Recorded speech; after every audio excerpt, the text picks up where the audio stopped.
Welcome to this episode of Toronto Blue Jays Update. Before we dive into the Cody Bellinger situation that everyone's talking about, make sure you subscribe, hit that like button, and share your opinion in the comments below. Your engagement keeps this content coming. Jim Bowden tweeted this morning that Cody Bellinger is mulling over multiple offers from multiple teams and is expected to make a decision shortly. That usually means a decision in the next 24 to 72 hours, where there's a soft timeline on the player and representation side. I don't want to say it's always the case, but it's often the case. We started to hear the Kyle Tucker whispers last week, and then within about 24 to 36 hours, the decision came. So I do think we're going to learn about Cody Bellinger's ultimate destination for the 2026 season in the next 1 to 2 days. Mulling multiple offers means he's got the long-term thing from the Yankees. He probably has a short-term offer from the Mets at a higher yearly rate. And then a team like the Blue Jays might fall in either category. My guess is they're in the longer-term category, maybe kind of a hybrid of both, where they still give him an opt-out somewhere within that deal as well. Do we really think the Blue Jays are in there? They need a bat in the outfield that can play defense really well. That sounds like Cody Bellinger. Why not do what they've done with Chapman? They did it with Snell, who went to the Dodgers, but the Dodgers have also done these short deals. They just did it with Tucker. The Mets did it with Bichette. Why can't the Blue Jays go to Bellinger and say, hey, we'll give you 4 years, $150 with an opt-out after the first 2 years? Just throwing random numbers out there to get them excited and get the fans excited. They're also not near the luxury tax number. The latest number has them at 212. The luxury tax number is in the 240s. So they're still well behind that number. They're not even close to some of the teams involved that end up paying essentially double. That's when you start to get taxed and some penalties hit you. Teams don't look at it as, hey, I signed this player and I'm really putting double the money against my payroll. They spread it out. But from a fan perspective, that is how the money is laid out. If the Mets spend $35 a year on Bellinger, it's more like $75 for this coming season. The Blue Jays don't have to deal with that. The resources differential is clearly there. Steve Cohen is much more willing to spend, but it is a good call. For the sake of this exercise, I don't think the Giants are involved. So where does Cody go? Does he go with the sexy new trend of more money at a shorter term with still the guarantee? Let's say it's 3 years, but he gets a lot more on the average annual value like Bichette. Or does he go with the Bronx? Safe, in one spot, doesn't have to worry about anything else. They'll probably give him a no-trade clause if he wants, and he doesn't have to deal with these opt-out contracts because he's been part of them in the past. He's made good money off of them. I think it's the Yankees. I think it's the Bronx. The worst thing for the Yankees would be if the Mets got in a bidding war with them. The Yankees have come out and said, we're not going to get in a bidding war. Our offer is our offer. And it's a very good offer. You can't lose Juan Soto and Cody Bellinger in 2 back-to-back years. I don't think other teams are going to be willing to go the guaranteed amount he's getting from the Yankees. Now, if somebody steps in and beats it, that'd be great for Cody. The Blue Jays have to beat the Yankees.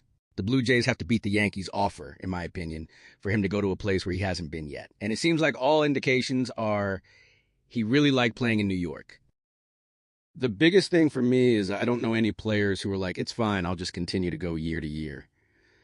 There was one guy who said, I'm going to go year to year forever. And he signed a 3-year deal, too. You can say all you want, but I just think Cody's been through it so much that it seems like completely outsider's view, and I could be completely wrong because I don't know Cody at all. But it's time to not always be the guy who has to prove it. There's some semblance of it's a free agent year, I got to prove it. As a guy who always had to prove it in a different way, like I had to prove it to stay on a roster. That part can get tiring. It can get like, okay, it's got to be the next thing instead of getting in a groove. I think the Yankees deal is going to end up being the best deal for him. And I think that's what he wants in his career. And he'll end his career as a Yankee. Bellinger to the Yankees just is what it is. It's like it has to happen. It's like when the Yankees traded for Juan Soto that offseason. As soon as Soto was put out there, everyone was like, he has to go to the Yankees. And it felt inevitable. That's what I feel like this Bellinger to the Yankees feels like. It feels inevitable because, honestly, we've asked all the experts, Jim Bowden, Ken Rosenthal, every expert we have on, and nobody can give us another team with real traction. The Yankees have said, here's our offer. This is what we're giving them. The Blue Jays and the Mets are mentioned, but then the Mets go sign Bichette. The Blue Jays do some other things. Situations change. Maybe the Blue Jays were like, oh, we made a great offer to Kyle Tucker. No way he turns down 10 years, $350 million. Well, that was less than a week ago. Now you got to change. This is why owners and league wanting a signing deadline is problematic. It controls pricing, and then baseball for 2 more months would be boring. What will we be talking about today?